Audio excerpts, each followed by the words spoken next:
Muy bien, creo que no es necesaria presentación, ¿no? Ya podemos Sí, empezar, sí, la otra vez. pasar directamente porque... Bueno, ¿se acuerdan el esquema de la evolución en la vida espiritual? Como hay tres etapas: la vía purgativa, la vía iluminativa, la vía unitiva. Son distinciones clásicas, están fundadas en gran medida sobre la teología de Dionisio, el Corpus Dionisianum, que se transmitió especialmente a la Edad Media latina. San Juan de la Cruz desarrolla estas ideas de una manera especial, especialmente en sentido sucesivo, como una evolución que se puede constatar psicológicamente. Es un gran psicólogo también, como Santa Teresa. Estos dos autores en este sentido son modernos, pero con una modernidad verdaderamente cristiana. La modernidad no fue siempre anticristiana o siempre secularizada. La modernidad no es lo mismo que el iluminismo, ¿no? Porque la modernidad del siglo XVI era plenamente católica, toda la organización del Estado dentro de la cristiandad. España es el ejemplo eminente de este tipo de perfeccionamiento del orden natural por la gracia de Dios, pero ya en un contexto distinto del de la cultura medieval. Y en San Juan de la Cruz y en Santa Teresa muy especialmente se nota este contexto. También se notan ciertas características de la modernidad que después iban a resultar críticas, muy especialmente la distanciación entre el desarrollo dogmático y filosófico y el crecimiento espiritual. En San Juan de la Cruz todavía estos dos aspectos están profundamente unidos, pero no iba a ser así después en la modernidad. Sin embargo, también en la época de San Juan de la Cruz había un desarrollo de la vida intelectual que tendía a una cierta abstracción, a un cierto racionalismo dentro de la verdad, pero a un cierto racionalismo que acentuaba demasiado el ejercicio de la operación de la razón, que implica movimiento, de la deducción, etc., por encima de la captación de la realidad. Y eso tenía, e iba a tener después, repercusiones muy importantes en el orden de la vida espiritual y en la configuración de toda la cultura moderna. Lo que nosotros observamos ahora es el término de un proceso en el cual se llega a la culminación de esta separación entre el ejercicio de la razón y la vida espiritual. El ejercicio de la razón ahoga totalmente la vida espiritual. Pero recordemos los textos a los cuales hacíamos referencia. Decíamos que en San Juan de la Cruz hay 4 obras principales: la subida del Monte Carmelo, la noche oscura, el cántico espiritual y la llama de amor vivo. Hoy quisiera detenerme especialmente en estas últimas obras, pero antes debería completar algunos aspectos de la subida y de la noche. La subida se refería a los aspectos principalmente activos de la vida espiritual, o sea, qué es lo que tiene que hacer una persona que quiere de verdad crecer en la vida espiritual. San Juan de la Cruz pone algunos consejos muy útiles, muy prácticos, que permiten un verdadero avance. El centro de esos consejos es el desprendimiento de todas las cosas creadas, incluyendo los aspectos internos de la propia persona. No solo los actos naturales, sino también los actos sobrenaturales. Si uno de verdad se desprende de todas las cosas, de todas las operaciones humanas y de todas las operaciones sobrenaturales, entra en la noche oscura que permite la llegada de la luz divina. Podemos leer, por ejemplo, esta exhortación de San Juan de la Cruz en el libro primero de la noche oscura, de la subida del Monte Carmelo: «Oh, si supiesen los espirituales cuánto bien pierden, y abundancia de espíritu por no querer ellos acabar de levantar el apetito de niñerías. Y cómo hallarían en este sencillo manjar del espíritu el gusto de todas las cosas, si ellos no quisieren gustarlas, pero no le gustan, porque la causa por que éstos no recibían el gusto de todos los manjares que había en el maná, era porque ellos no recogían el apetito a solo él, de manera que no dejaban de hallar en el maná todo el gusto y fortaleza que ellos pudieran querer, porque en el maná no le hubiese, sino porque ellos otra cosa querían. Y así, el que quiere amar otra cosa juntamente con Dios, sin duda es tener en poco a Dios, porque pone en una balanza con Dios lo que sumamente, como habemos dicho, dista de Dios». El maná es el símbolo de la contemplación. La contemplación es más simple que los actos dispersos de las facultades psíquicas humanas, porque es un acto más divino, más perfecto, más semejante a Dios, que es simple. Al principio, cuando se adquiere la contemplación, parece que se pierden las otras operaciones, los otros gustos, que queda vacía la vida natural de las operaciones proporcionadas, con las cuales se alcanzan las cosas de este mundo y con las cuales se perciben los propios actos humanos. Pero después el alma se da cuenta de que en esta operación superior, que es la contemplación, encuentra el gusto de todas las otras operaciones que ha superado, las operaciones naturales e incluso las operaciones sobrenaturales, dispersas e imperfectas del principio de la vida espiritual. Para lograr esta simplificación es necesario un desprendimiento radical, porque debe abarcar todos los aspectos de la vida del alma. Si hay un apego voluntario a alguna operación, esta simplificación no se puede dar, porque todo es percibido a partir de ese apego. Especialmente el sujeto crece en su propia conciencia deformado por mirarse a la luz de este apego, porque como decíamos la vez pasada, no se trata solamente de conocer cosas externas, se trata de conocerse el sujeto a sí mismo y de conocer a Dios. Y el conocimiento de Dios, como explica Santo Tomás, es inseparable del conocimiento de sí mismo. Para elevarnos por encima de las cosas temporales es necesario que lleguemos a nuestra propia alma, que ya es superior a las cosas temporales. Y nuestra propia alma la conocemos no solamente de manera indirecta, volcándonos hacia las cosas externas para después retornar, sino que la conocemos directamente. Y en ese conocimiento directo, a su vez, hay muchos aspectos. Hay una percepción directa e intelectiva de nosotros mismos, pero también hay una percepción afectiva, o sea, nos conocemos a partir de aquello que nos gusta, de aquellos a los cuales estamos inclinados. Como dos amigos se conocen entre sí porque son amigos, porque se quieren, se aman, o dos esposos, o dos novios, o una comunidad que se reconoce como comunidad, no solo por las ideas que tiene, sino por los afectos, por las inclinaciones. O sea, hay un conocimiento de sí que pasa por reconocer la propia inclinación.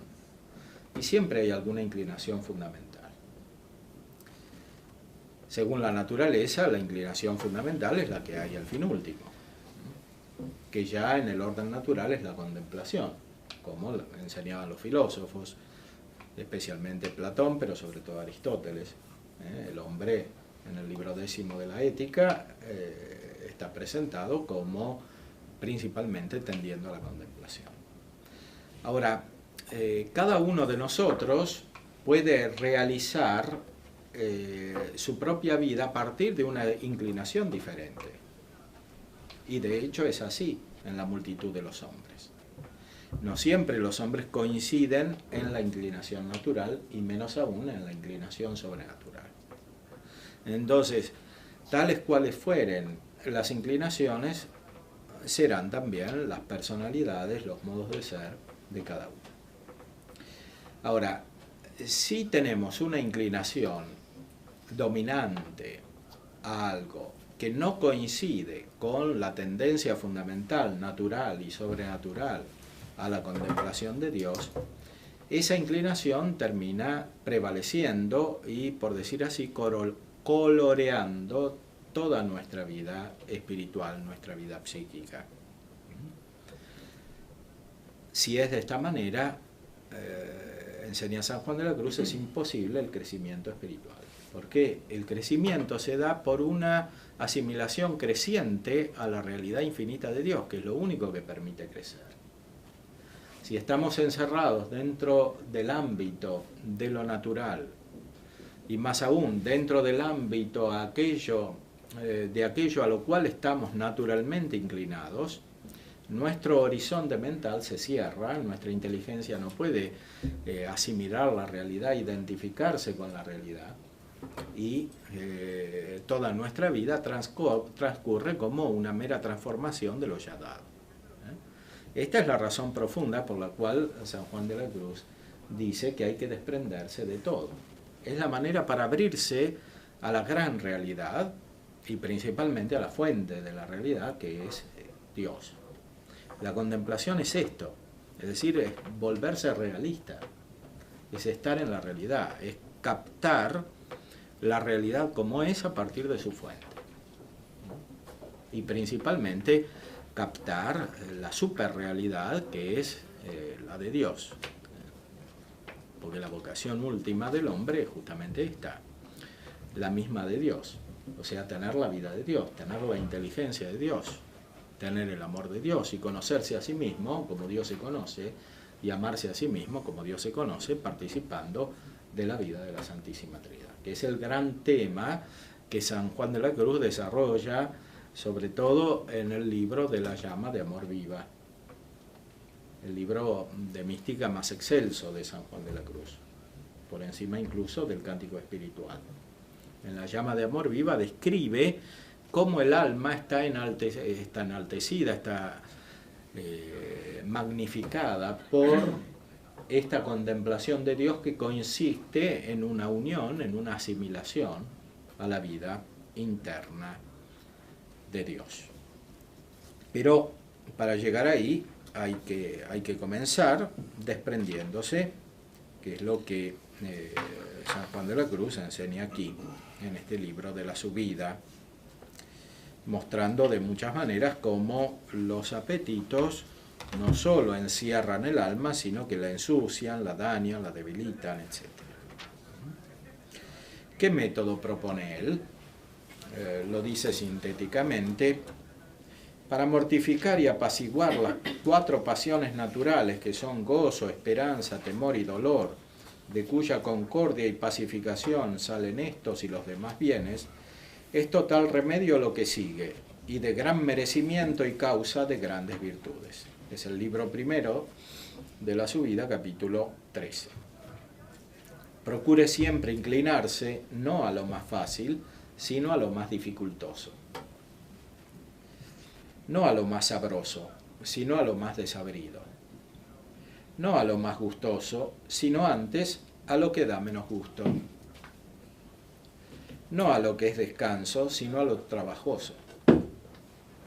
No a lo que es consuelo, sino antes al desconsuelo. No a lo más, sino a lo menos. no a lo más alto y precioso, sino a lo más bajo y despreciable. No a lo que es querer algo, sino a no querer nada. No andar buscando lo mejor en las cosas temporales, sino lo peor. Y desear entrar en toda desnudez y vacío y pobreza por Cristo de todo cuanto hay en el mundo. Y estas obras conviene las abrace de corazón y procure allanar la voluntad en ellas, porque si de corazón las obra, muy en breve vendrá a hallar en ellas gran deleite y consuelo, obrando ordenada y discretamente. Ahora, ¿cómo termina uno? Si pone en práctica lo que dice San Juan de la Cruz. ¿Cómo termina? Termina la noche oscura, que dice él, ¿no? Es el objetivo de esto. Pero esta noche oscura no es para borrar el deleite, el gozo, para eliminar el gozo de la vida humana, porque es natural que tendamos a la felicidad, ¿no? No es para borrar el deleite, sino para asegurarlo y sobre todo para acrecentarlo y para alcanzarlo de una manera nueva, sobrehumana, de una manera sobrenatural.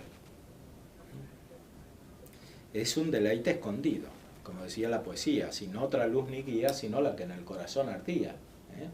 O sea, en la vida humana hay que pasar por la noche, por la oscuridad, por la tiniebla, por el sufrimiento, por el dolor, por la tristeza, por las dificultades, por la falta de descanso, que aquí llama trabajo. Hay que pasar por todo eso, pero buscando algo, porque no es simplemente una especie de nihilismo de tipo oriental, budista, es buscar la verdadera felicidad.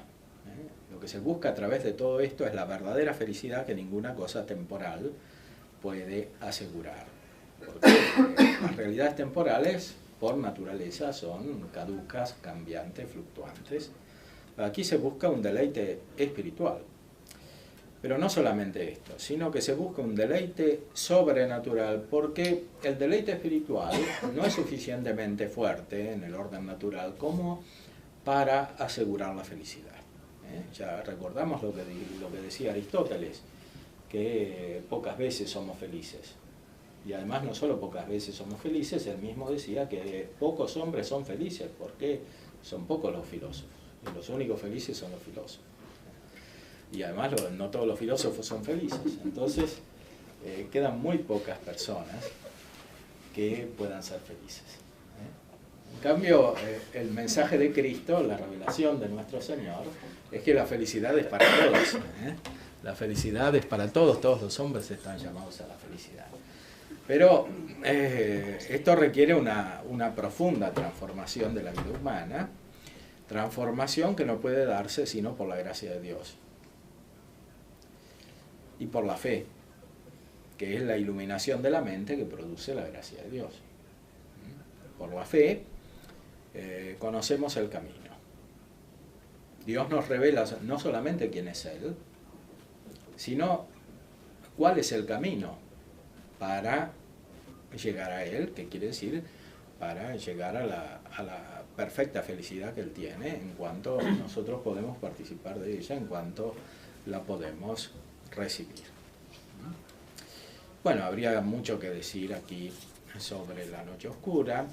Él describe la noche oscura, da signos por los cuales se puede saber que alguien está en la noche oscura, que es algo muy deseable estar en esta noche oscura, porque quiere decir tener verdadera vida espiritual. No vivir encerrado en los sentimientos, en el conocimiento sensitivo, no quedar encerrado en los límites de la pura razón, como diría Kant, sino que se trata de entrar en la verdadera realidad. Y no se puede entrar sino tomando contacto con la causa de esta realidad, con la fuente de esta realidad, que es Dios. Porque las cosas sin Dios no son nada, desaparecen. Sin el Creador, la criatura es nada. Santo Tomás lo decía con mucha claridad, y toda la enseñanza tradicional de la filosofía cristiana y el magisterio de la Iglesia siempre lo enseñó. La criatura sin el Creador se esfuma, desaparece, dice el Concilio Vaticano II también. Evanescit, se hace vana. Y con la criatura desaparecemos nosotros mismos, porque nuestra propia realidad se esfuma, no sabemos ni quiénes somos, y nos desvalorizamos a nosotros mismos, que es uno de los aspectos fundamentales de la enfermedad psíquica, no conocer el propio valor, que es compatible con la soberbia, no conocer el propio valor, porque uno no conoce el propio valor, pero se imagina un valor que no tiene. Entonces, el verdadero camino es entrar en la realidad, y ese camino está asegurado solamente por la gracia de Dios, porque tenemos tanta deformación en la naturaleza humana que es imposible para esta naturaleza humana llegar a su verdadera realización, que se da siempre al nivel de la luz intelectual, sin el contacto con la gracia que Dios nos otorga, reconstituyendo nuestra propia realidad y reconstituyendo también nuestra luz intelectual. La gracia no solamente perfecciona el alma, no solamente fortifica la voluntad, sino que ilumina la inteligencia. Pero como la inteligencia todavía está tan oscurecida, está tan extrañada, está tan habituada a dejarse guiar por los fantasmas, que son como sombras de las cosas, como diría Platón, cuando comienza a recibir la luz de Dios, continúa en la oscuridad. Incluso le parece que la oscuridad se hace más profunda. Y esta es la noche oscura de la que trata aquí el texto de San Juan de la Cruz. Pongamos algunos ejemplos, ahora tomados del otro libro importante que narra el desarrollo de la vida espiritual, que es La Noche Oscura. Los signos que hay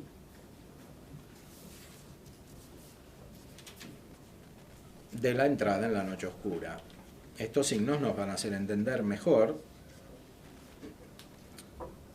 cuál es la consistencia de esta noche, qué quiere decir la contemplación y la profundización de la fe en la cual esta noche consiste.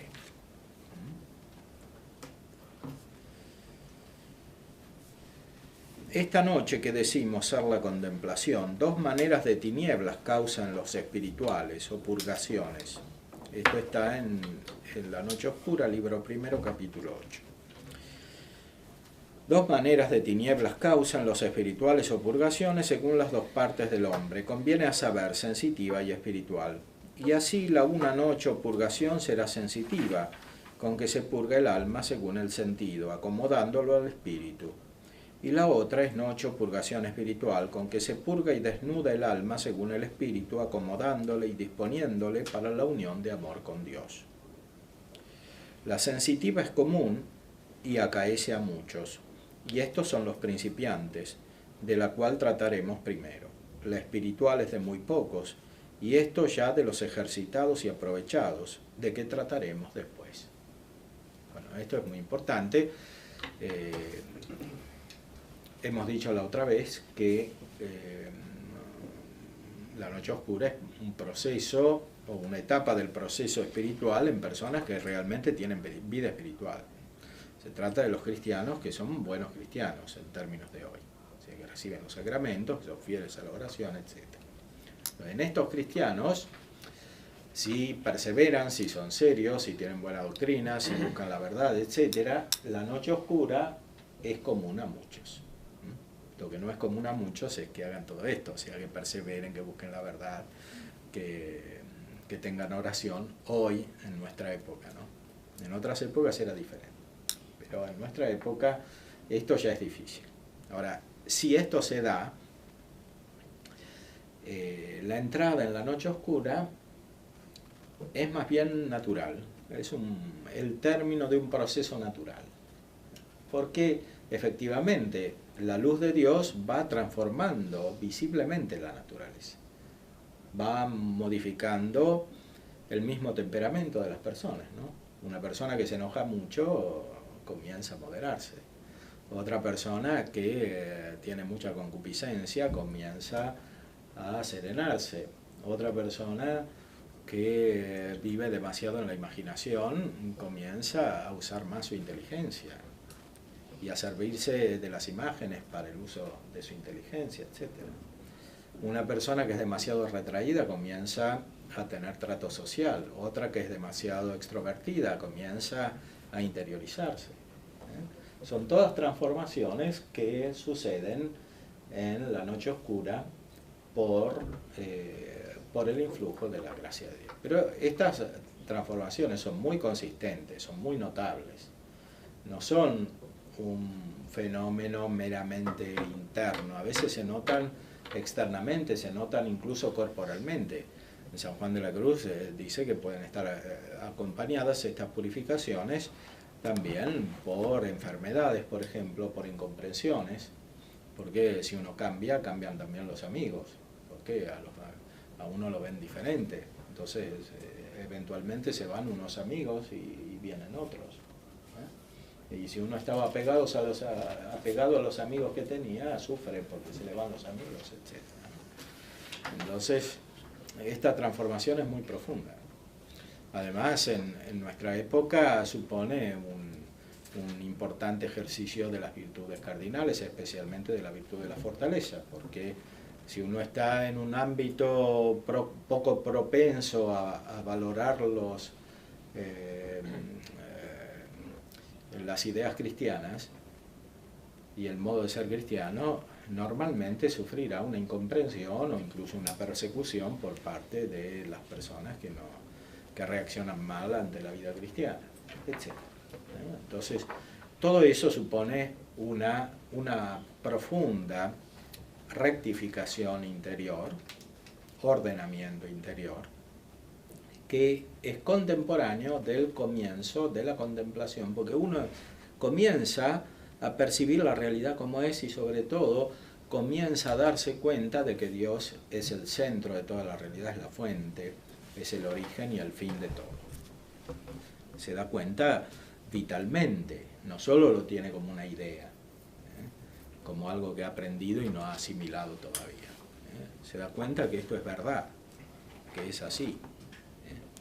Aunque todavía prevalece la oscuridad de la transformación, la tristeza de lo que se pierde, por encima del gozo de lo que se está ganando, de lo que se está adquiriendo, especialmente en el orden espiritual.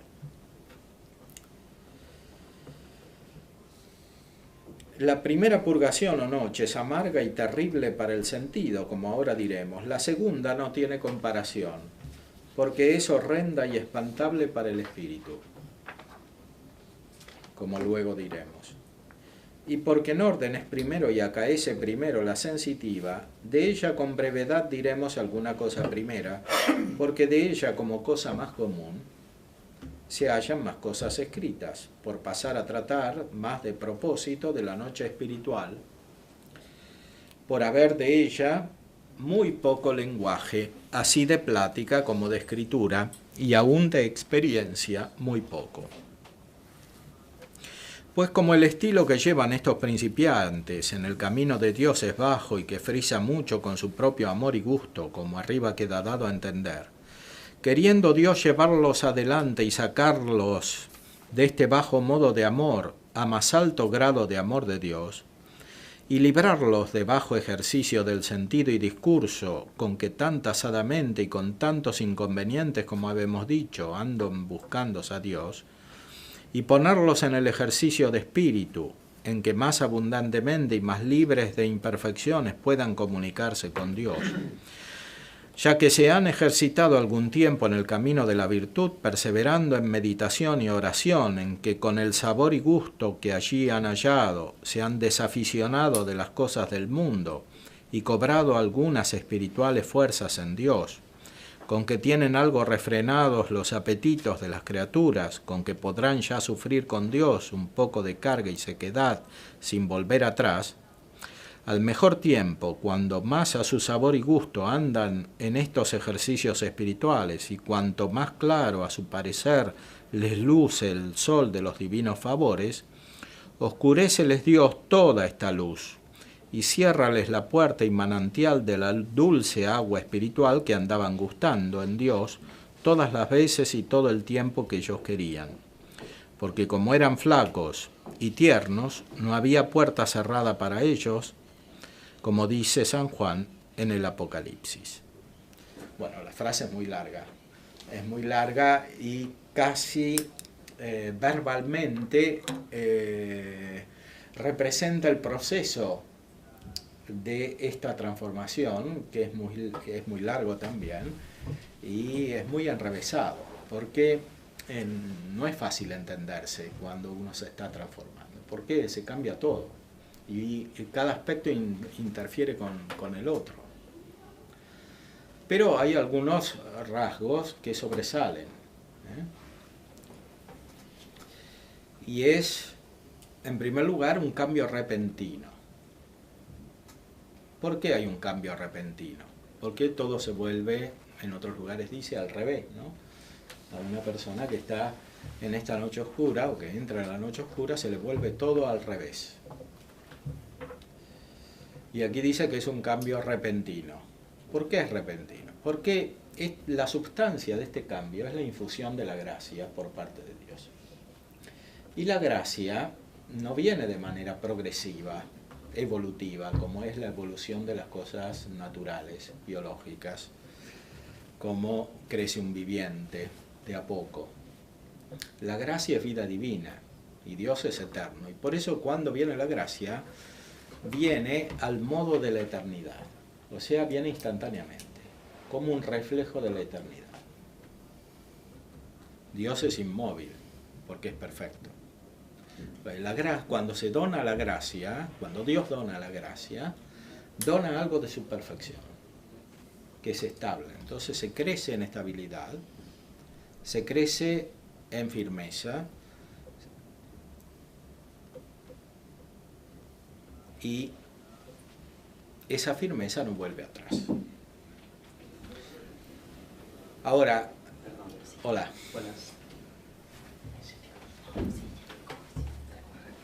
Como el alma es la que recibe la gracia, y el alma es espiritual,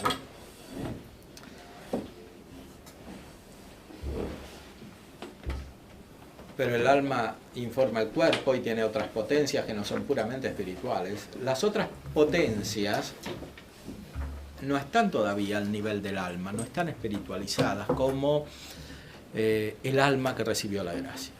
Y por eso estas potencias continúan a conocer de la misma manera que antes, y sobre todo estas potencias hacen que la persona se perciba a sí misma como antes. Entonces,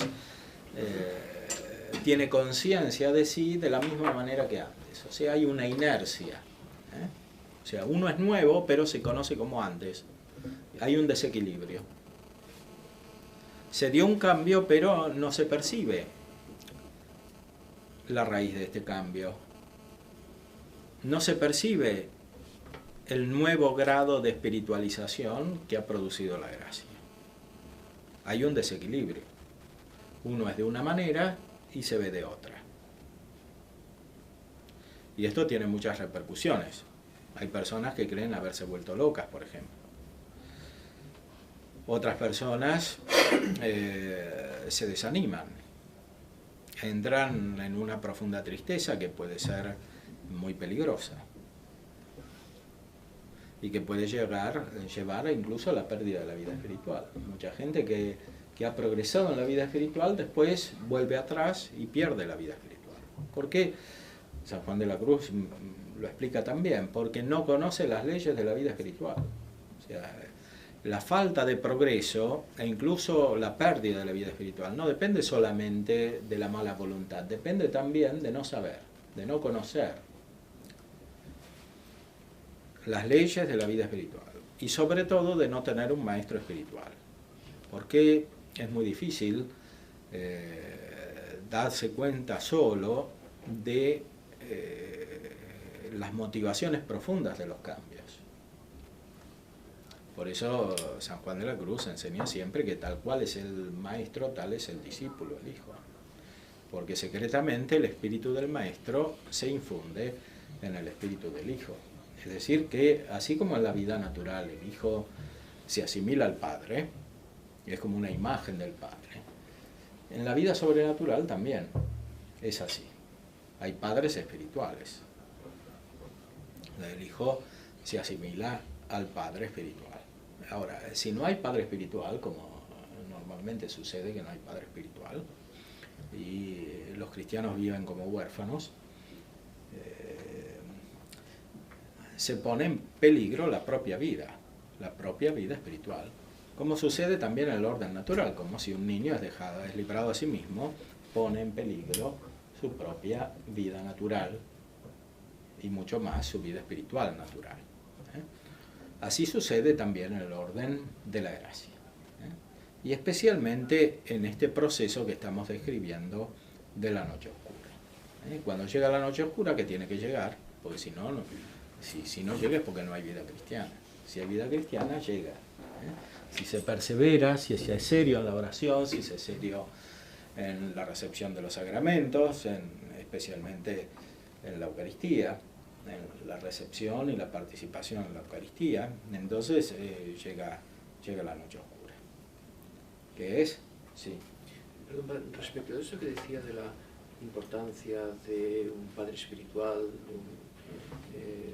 que le guíe, que guíe al alma por, siguiendo con buen conocimiento de las leyes de la vida espiritual,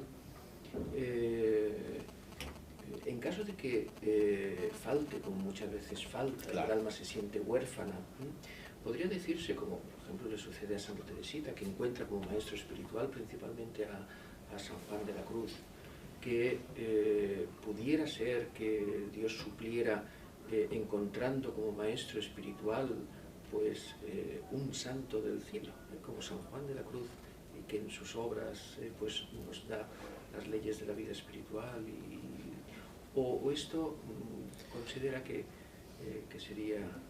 Sí, eso se da, pero eso supone un cierto camino extraordinario de la vida cristiana, supone una acción especial de la gracia de Dios, porque normalmente el crecimiento espiritual se da al modo humano, porque es una continuación de la presencia de Cristo, la que actúa sobre las almas para que alcancen la perfección. Y Cristo es el Verbo encarnado y continúa su presencia en la Iglesia y a través de los sacramentos, especialmente a través de la Eucaristía y a través del orden sagrado, de manera tal que actúa Él humanamente en favor de aquellos que crecen en la vida espiritual. Entonces, es verdad esto, y hay muchas personas, además San Juan de la Cruz mismo también diría, si uno no tiene un padre espiritual, o no lo encuentra, o no encuentra un padre espiritual con todas las partes que ha menester, como dirían los del siglo XVI, Santa Teresa especialmente, ¿no? O un padre espiritual que no sea buen letrado, como dice también Santa Teresa, etc. Entonces, a veces, extraordinariamente, es mejor no tener ninguno que tener uno malo, por ejemplo, ¿no? Eso está claro. Pero no es el camino que hace crecer normalmente la vida cristiana en la Iglesia.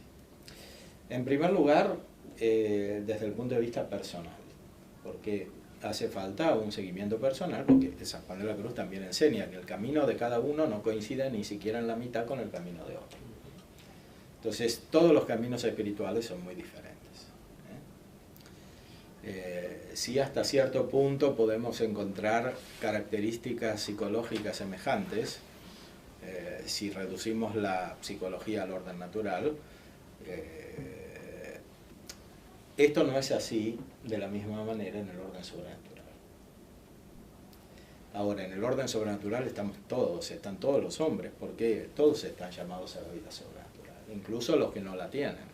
Entonces, también el camino de la deformación espiritual, de la deformación psíquica, se podría decir, invirtiendo lo que dice San Juan de la Cruz, no coincide ni siquiera en la mitad en uno que en el otro. Y de esto dan testimonio también muchas filosofías y psicologías contemporáneas y modernas y sobre todo posmodernas. O sea, la persona es un puro encuentro de fuerzas, un caso particular, una especie de excepción en la cual nada coincide con nada. Pero ahí están explicando al revés lo propio de la persona, que es ser una substancia que contiene una imagen del ser divino. Y el ser divino no se puede reflejar de una sola manera, porque es infinito. Por eso las personas tienen cada una su propia perfección. Ahora, en el orden sobrenatural es mucho más todavía de esta manera, porque el orden sobrenatural nos asimila directamente a la vida de Dios. Se asimila a la vida de las divinas personas. No solamente refleja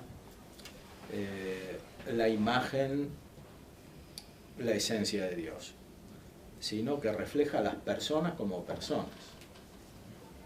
Por eso la vida espiritual es eminentemente personal. Y cuando se pierde la vida espiritual, se pierde la vida personal. Se termina en una despersonalización. Entonces, decíamos, hace falta la guía espiritual para el camino personal. Pero además hace falta la guía espiritual para el camino comunitario, porque la persona no se puede desarrollar como persona sola. El hombre por naturaleza es social, y mucho más social es cuando recibe la vida de Dios, de la familia divina que es la Santísima Trinidad. Bueno, es simplemente imposible que nos desarrollemos solos. Y por eso es necesaria una paternidad espiritual en el orden social comunitario, no solamente en el orden personal. Y hoy faltan las dos cosas, ¿no? Faltan los padres espirituales en el orden personal y también faltan los padres espirituales en el orden comunitario. Ahora, digamos la verdad, no solo faltan los padres espirituales, también faltan los hijos espirituales, porque a veces hay padres pero no hay hijos. Entonces, sí, es un problema de volver a la esencia de la vida cristiana, que es la vida de la gracia, que es vida personal, que es vida interpersonal, que es amistad. Lo primero que dice Santo Tomás cuando trata de la caridad, inseparable de la gracia de Dios, el efecto más alto de la gracia de Dios en esta vida, es que la caridad es amistad. Y la relación con el Padre Espiritual, dice San Francisco de Sales, es amistad. El Padre Espiritual es un amigo, dice San Francisco de Sales. Y en una verdadera comunidad cristiana encontramos muchos amigos. Eso es la caridad, que es principalmente espiritual, pero se traduce en todas las dimensiones de la vida cristiana. Y aquí hay que decir también lo mismo que sucede en el orden de la vida natural. El primer precepto natural es buscar la verdad en el orden moral. Si no se busca la verdad, no se puede cumplir ningún precepto, ningún otro precepto.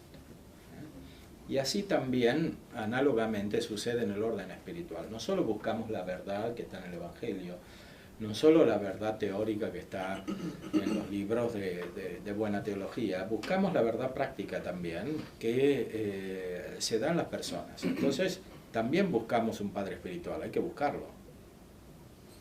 Y los santos lo buscaban, Santa Teresa lo buscó mucho y tuvo muchos problemas por eso, porque es Uno de los principales sufrimientos que hay es a través del padre espiritual. Bueno, lo podemos ver también en el libro de la llama del amor viva. O porque no se lo tiene, o porque el padre espiritual no comprende, o porque lo abandona, o porque uno lo abandona a él. Entonces,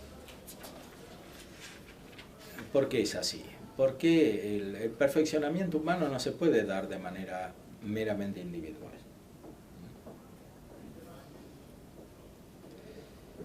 Y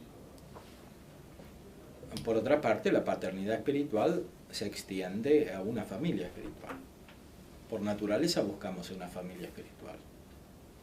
Así como tenemos una familia natural, mucho más tenemos una familia espiritual. Toda la iglesia en sí es una familia espiritual, aunque a veces no nos demos cuenta y no se note demasiado, pero en la práctica, pero es en su esencia una familia espiritual. Y dentro de esa familia todavía hay otras familias. Porque la vida de Dios no se puede representar de una sola manera. Así como se representa en muchas personas diferentes, se representa también en muchas comunidades diferentes, no solo al mismo tiempo, sino también a lo largo del tiempo, ¿no? ¿En qué lugares trata de esta paternidad espiritual? En la llama de amor vivo. Sí, después vamos a también ahí.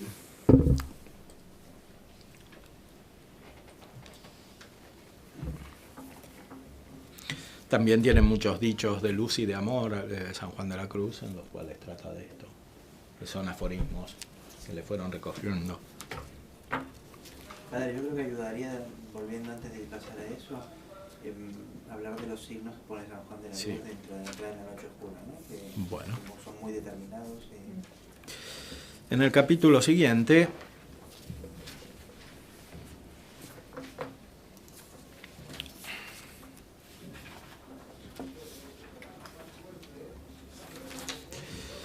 se trata de las señales en que se conocerá que el espiritual va por el camino de esta noche y purgación sensitiva. Pero ¿por qué estas sequedades podrían proceder muchas veces no de la dicha noche y purgación del apetito sensitivo, sino de pecados e imperfecciones, o de flojedad y tibieza, o de algún mal humor o indisposición corporal? Pondré aquí algunas señales en que se conoce si es la tal sequedad de la dicha purgación o si nace de alguno de los dichos vicios. Bueno, aquí con mucho acierto San Juan de la Cruz distingue la noche oscura, que es esta transformación interior de la cual hablábamos, de un estado fisiológico, porque alguien puede estar enfermo y porque está enfermo está triste, porque como las potencias humanas requieren órganos corporales, las potencias sensitivas y afectivas requieren órganos corporales para su funcionamiento. Si estos órganos se dañan, las potencias también funcionan mal. Entonces hace falta que el cuerpo esté sano para no estar triste. Y estar triste puede provenir de una indisposición corporal. Incluso de una enfermedad estrictamente física. Si uno está mal del hígado o le duele la cabeza por múltiples razones, o tuvo un accidente, etcétera, puede estar triste, simplemente por esto. Y esto repercutirse a su vez en la vida espiritual. Y aquí hay un gran campo para la medicina y para la psiquiatría. Muchas veces los psiquiatras hacen de psicólogos, pero no de psiquiatras o de médicos, no está suficientemente investigado hasta qué punto las enfermedades corporales influyen sobre la vida anímica. Y esto es muy importante, es fundamental, porque esto nos afecta a todos. Además, hay mucho cambio en este sentido. Bueno, San Juan de la Cruz es muy claro. Podemos tener algún mal humor, un mal humor físico. Pero Además podemos tener pecados, porque los pecados son antinaturales, y como son antinaturales finalmente producen una operación antinatural, y esta operación antinatural no es gozosa, porque el gozo es la percepción, es el resultado de la percepción de una operación conforme a la naturaleza. Por eso el gozo está unido al movimiento. Hay gente a la cual le gusta bailar. ¿Por qué le gusta bailar? Porque surge de la naturaleza, el movimiento. Sobre todo si uno es joven, o le gusta hacer deporte.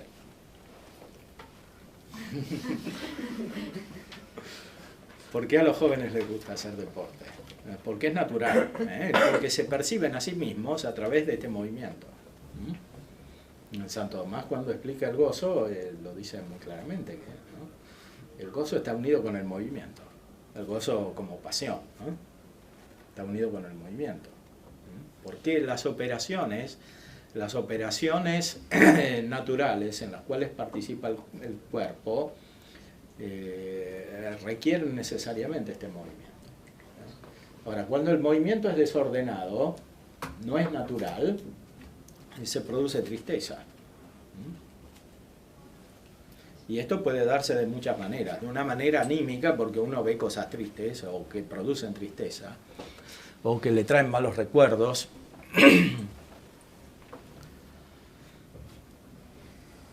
O que le hacen asociar con otras imágenes que producen afectos negativos.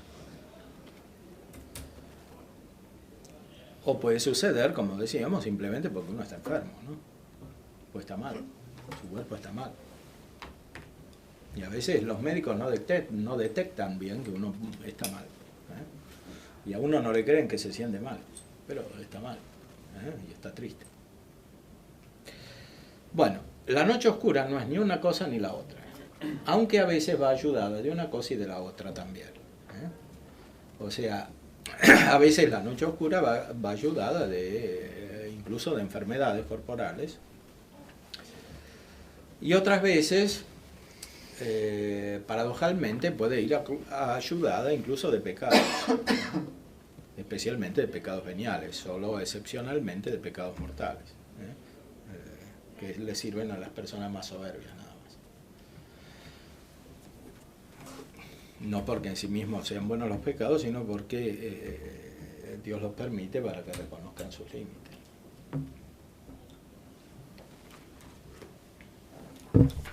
Veamos entonces tres señales.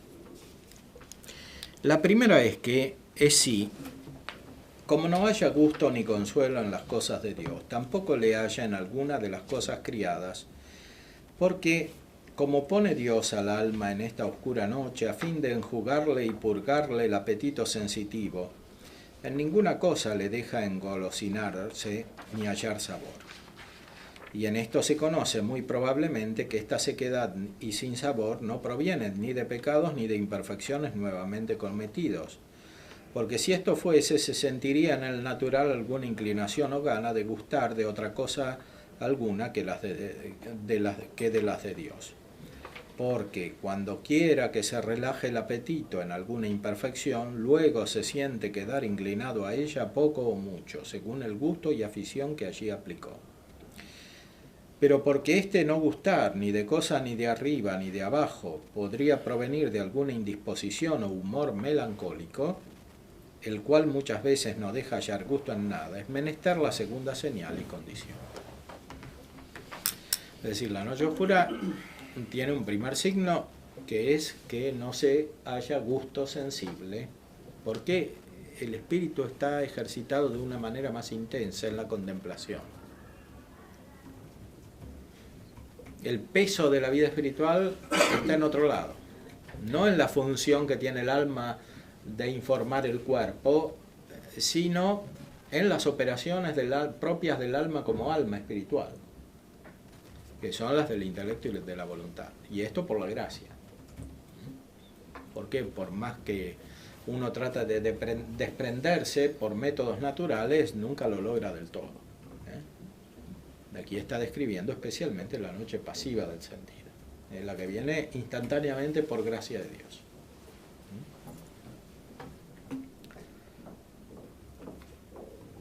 Entonces no se siente gusto de las cosas de Dios, o sea, no se puede orar como antes, ni participar de los sacramentos como antes, ni tener la misma experiencia de vida cristiana que antes, ni con el Padre espiritual, ni con los amigos espirituales, ni con la familia, ni con nadie.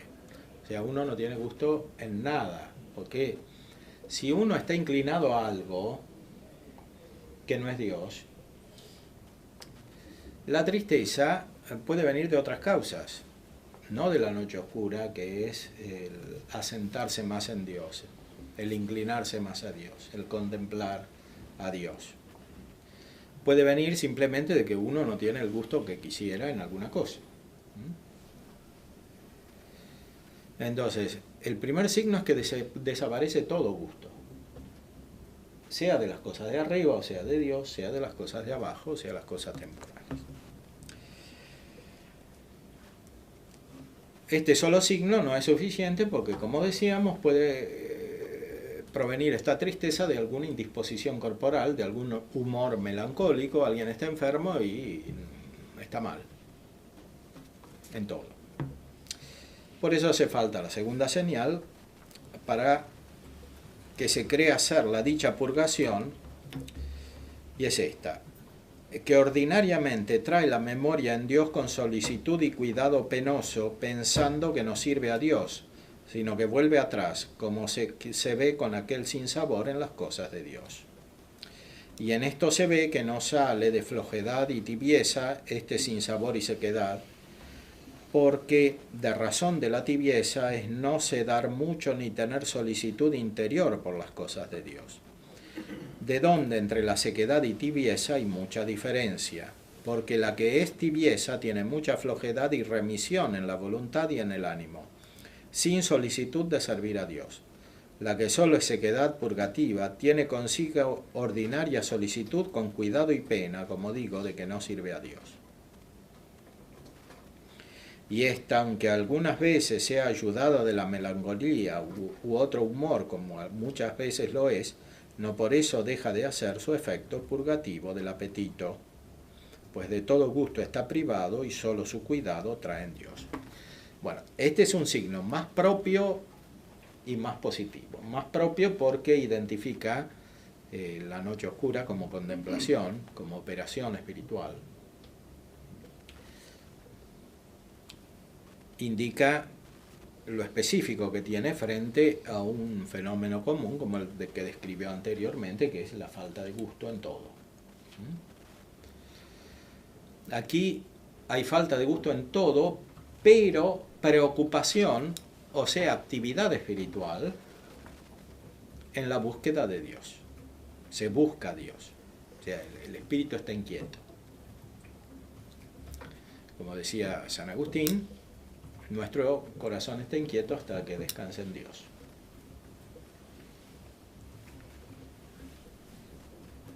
Esta inquietud es buena. Es solicitud, o sea, preocupación. Esta preocupación normalmente se traduce en trabajo, porque el que está preocupado por algo y busca algo y está inquieto y tiene energía, justamente porque busca algo con determinación, después tiene complicaciones. El que no busca nada está en una aparente calma que le evita los problemas, hasta que aparecen otros peores, pero no operando tiene la ilusión de que se le quitan los problemas. En cambio este otro que opera, que tiene inquietud, en cierta manera se busca los problemas. Entonces, la vida espiritual no consiste en no querer tener problemas. Es uno de los obstáculos principales de la vida espiritual. Hay que desprenderse de la falsa paz. O sea, buscar una falsa tranquilidad. O sea, no querer tener problemas en toda la vida. Y si uno busca esto, no va a crecer nunca la vida espiritual. Problemas van a aparecer siempre y hay que enfrentarlos. Y cuanto más uno los enfrenta, más estos problemas tienden a resolverse y a dar lugar a un verdadero gozo espiritual, que es compatible con los problemas. Nuestro Señor Jesucristo en la cruz tuvo el problema más grave y al mismo tiempo el gozo más grande de la visión de Dios y de la salvación del mundo. Entonces, no hay que buscar no tener problemas, porque se paraliza toda la vida espiritual, sobrenatural y también natural. Si uno quiere crecer de verdad, tiene que estar preocupado.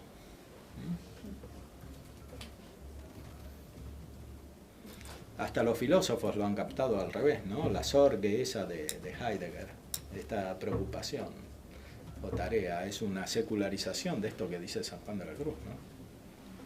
Porque Heidegger se da cuenta de que el espíritu es inquieto, pero este espíritu que aparece en Heidegger no es muy bueno.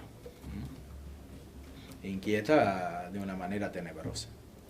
En cambio, este que aparece aquí, que es el Espíritu de Dios, y es en el fondo el Espíritu Santo, que todavía está oculto, inquieta, pero inquieta bien. Inquieta en la verdadera preocupación por las cosas de Dios, que son las que definitivamente importan. Entonces, esta persona está preocupada porque no sirve a Dios, porque tiene la forma de conciencia anterior. Entonces se percibe a sí misma como antes. Y como antes se percibía bien, se percibía en un esquema de vida ya establecido,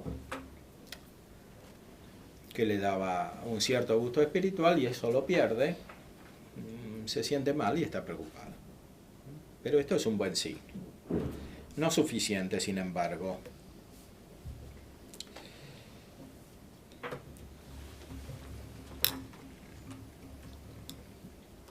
Porque la causa de esta sequedad es porque muda Dios los bienes y fuerzas del sentido al espíritu, de los cuales, por no ser capaz el sentido y fuerza natural, se queda ayuno, seco y vacío.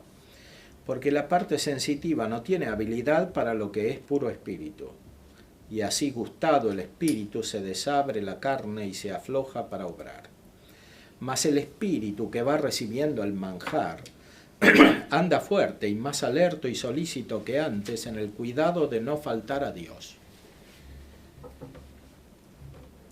el cual, si no tiene luego al principio el sabor y deleite espiritual, sino la sequedad y sin sabor, es por la novedad del trueque, porque habiendo tenido el paladar hecho a estos otros gustos sensibles y todavía tiene los ojos puestos en ellos, y porque también el paladar espiritual no está acomodado ni purgado para tan sutil gusto, hasta que sucesivamente se vaya disponiendo por medio de esta seca y oscura noche, no puede sentir el gusto y bien espiritual, sino la sequedad y sin sabor, a falta del gusto que antes con tanta facilidad gustaba. Bueno, esta expresión de San Juan de la Cruz es muy exacta porque muestra el desfasaje que hay entre la nueva realidad espiritual y la forma de conciencia anterior. O sea, se ha recibido la gracia, se ha crecido, este es el centro de la contemplación, se ha recibido más fe, pero la forma de conciencia sigue el modelo anterior. Uno se percibe a sí mismo como antes. Está como atrasado respecto de la evolución de su propia vida espiritual. Santo Tomás, en la cuestión 109 de la Prima Secunde, explica cómo la gracia llega primero al espíritu y después desciende a la carne, y por tanto a las facultades sensitivas que tiene el órgano corporal.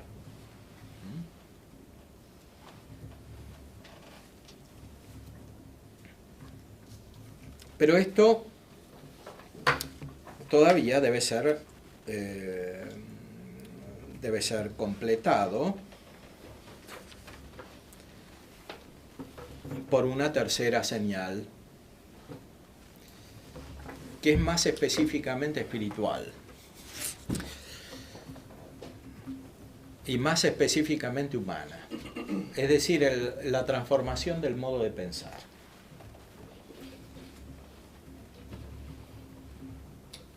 Hay personas que tienen vida espiritual, que crecen en la vida espiritual, pero no del todo porque no transforman su vida, su modo de pensar, que es lo más radical que tiene el hombre. El hombre es hombre por su inteligencia. Entonces, la gracia tiene que tocar la inteligencia. Y cuando la gracia toca la inteligencia, la transformación se da de manera más profunda y más estable. Por eso es necesario este tercer signo. La tercera señal que hay para que se conozca esta purgación del sentido es no poder ya meditar ni discurrir en el sentido de la imaginación como solía, aunque más haga de en su parte. Porque como aquí comienza Dios a comunicársele, no ya por el sentido como antes hacía por medio del discurso que componía y dividía las noticias, sino por el espíritu puro, en que no cae discurso sucesivamente, comunicándosele con acto de sencilla contemplación, la cual no alcanzan los sentidos de la parte inferior exteriores ni interiores. De aquí es que la imaginativa y fantasía no pueden hacer arrimo en alguna consideración, ni hallar en ella pie ya de ahí adelante. Bueno, esta expresión de San Juan de la Cruz es muy precisa filosóficamente, gnoseológicamente. Implica que la mente humana, cuando se refiere al conocimiento de las cosas externas, necesita imágenes. Para conocer la realidad exterior, siempre necesitamos imágenes. Lo dice Aristóteles ya en el libro de Ánima, el alma nunca conoce sin la imagen. Ahora, este conocimiento con imagen no se refiere solo a la primera operación de la razón, se refiere también a la segunda y a la tercera, que son necesarias para conocer las cosas externas. No conocemos solo por intuiciones, necesitamos razonar mucho, por ejemplo, para conocer el mundo material, como hacen los científicos, con infinitos razonamientos. Estos razonamientos también requieren imágenes, requieren un modo propio de imaginar. Un modo propio de imaginar que está unido también con el movimiento. ¿Por qué a la gente le gusta bailar? ¿Por qué usa la imaginación de una determinada manera? ¿Por qué le gusta hacer deporte? Porque también usa la imaginación, usa los sentidos internos. La imaginación, el sentido común, la cogitativa. Es lo que dice aquí también San Juan de la Cruz respecto de la transformación del modo de pensar que produce la gracia.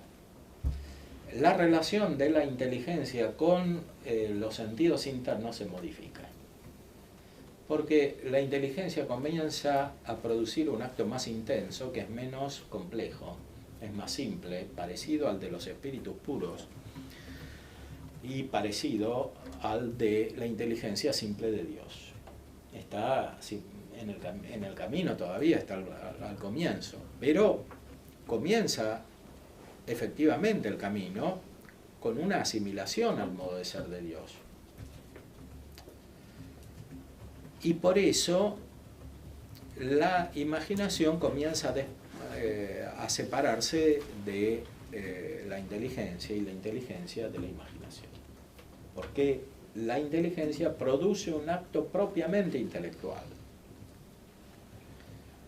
Este acto propiamente intelectual para el hombre es en cierta manera algo extraordinario desde el punto de vista natural. Por eso el hombre no tiene el hábito, no tiene el acto intelectual, sino el hábito intelectual continuamente. Por ejemplo, el hábito de los primeros principios, el hábito de la sindéresis. Con estos hábitos podemos realizar actos puntuales de conocimiento de la estructura de la realidad desde el punto de vista metafísico, de la estructura de los actos morales, pero ese conocimiento no es habitual, no estamos siempre en acto de contemplación metafísica o siempre en acto de conocimiento moral. Con la oración sucede algo semejante.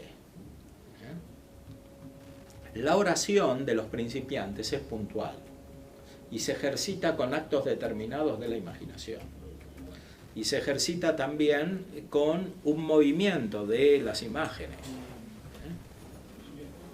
Cuando se entra en la contemplación hay un desprendimiento de estos procesos naturales. La inteligencia funciona ya desprendida de las imágenes y funciona ya desprendida del movimiento de las imágenes. Produce un acto simple.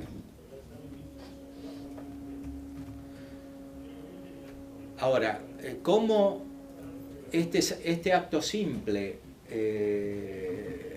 no es conocido directamente? Cuando toma conciencia de este acto simple, el acto desaparece, dice San Juan de la Cruz. O sea, si uno está contemplando, en cierta manera no se da cuenta de que está contemplando, hasta que quiere conocer qué es lo que está haciendo. Y cuando trata de conocer lo que está haciendo, el acto desaparece. ¿Por qué? Porque trata de conocer este acto con el método anterior, es decir, con la forma de pensar anterior. Y la forma de pensar anterior nos sirve para captar esta propia contemplación, que es un ejercicio superior de la inteligencia. Es por esto que cuando una persona, por la infusión de la gracia, que como decíamos es instantánea, al modo de las realidades divinas eternas, crece, percibe la realidad de una manera nueva, está como desubicado. Hasta le parece que está fuera de la realidad, porque identifica la realidad con lo que conocía antes y con el modo de conocer anterior. Identifica la realidad con aquello que le permitía razonar anteriormente, para sacar conclusiones y percibirla con mayor detalle. Todo eso ha cambiado. Se da un nuevo modo de actuar de la inteligencia, más desprendido de los sentidos, aunque la operación natural, por supuesto, no desaparece. Pero en la conciencia prevalece la desorientación por la novedad, dice San Juan de la Cruz. La novedad del trueque, del cambio.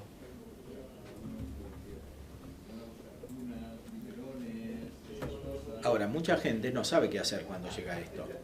Entonces vuelve para atrás. No quiere sentirse rara. No quiere seguir... No quiere ser distinta de antes.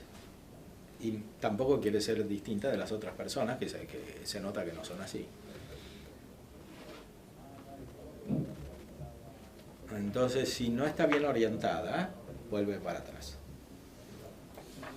Y muchas deformaciones de la vida cristiana se entienden de esta manera. A veces se va y se vuelve, y otras veces se retrocede. Y retroceder quiere decir perder todo, porque en la vida cristiana no hay posibilidad de disminución de la gracia en el sentido estricto del término. La gracia no disminuye nunca, porque es vida divina, y Dios no cambia. La gracia o crece o se pierde. Lo que puede disminuir es el fervor, el uso de la gracia, el ejercicio según esa gracia. Pero la gracia como tal no se pierde. La gracia como tal no disminuye. Si la tenemos, podemos recuperar el uso de esa gracia. Y por sí misma tiende a ejercitarse. Porque la operación sigue al ser.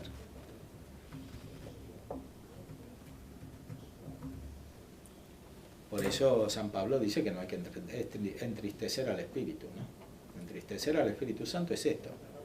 Porque el Espíritu Santo tiende a hacernos operar, a que realicemos operaciones espirituales cada vez más perfectas, más intensas. Si nosotros ponemos límite, estas operaciones no se realizan y se da como un desequilibrio antinatural y antisobrenatural que produce tristeza. O sea, entristecer al Espíritu Santo es entristecer la obra del Espíritu Santo en nosotros. O sea, nuestra asimilación a la perfecta operación del Espíritu Santo.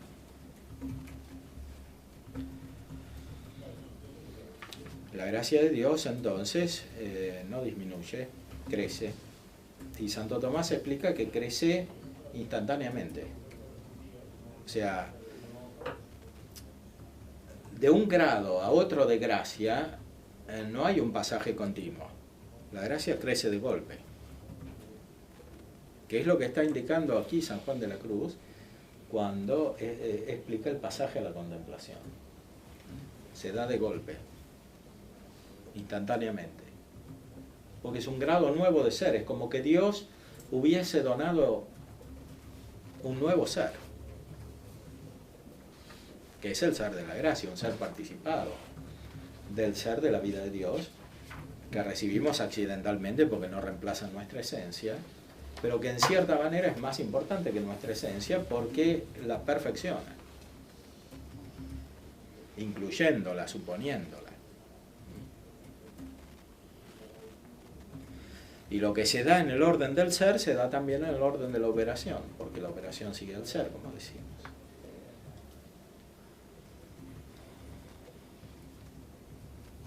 No sé si está claro esto.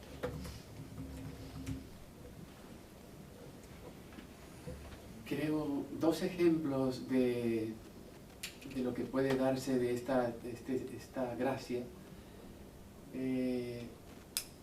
Por ejemplo, en mi experiencia como sacerdote, lo he visto, por ejemplo, en personas que tienen una conversión en un retiro, en un encuentro fuerte, ¿no?, de oración y de fe y de vida de iglesia, etc. Y descubren que esa vida nueva de la gracia.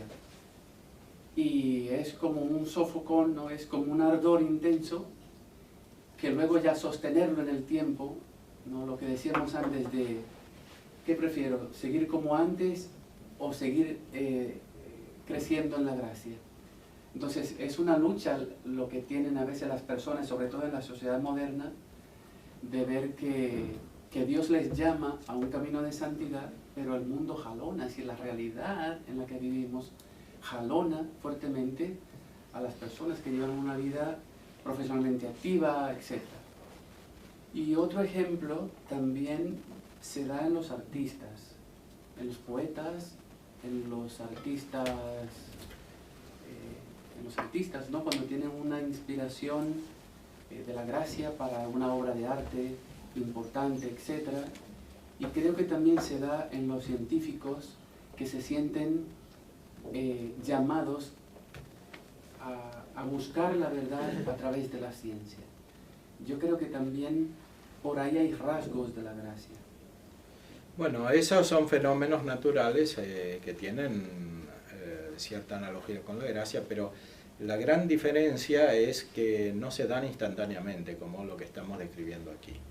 O sea, el fenómeno de los científicos, artistas, es justamente el uso de la inteligencia en unión con la imaginación.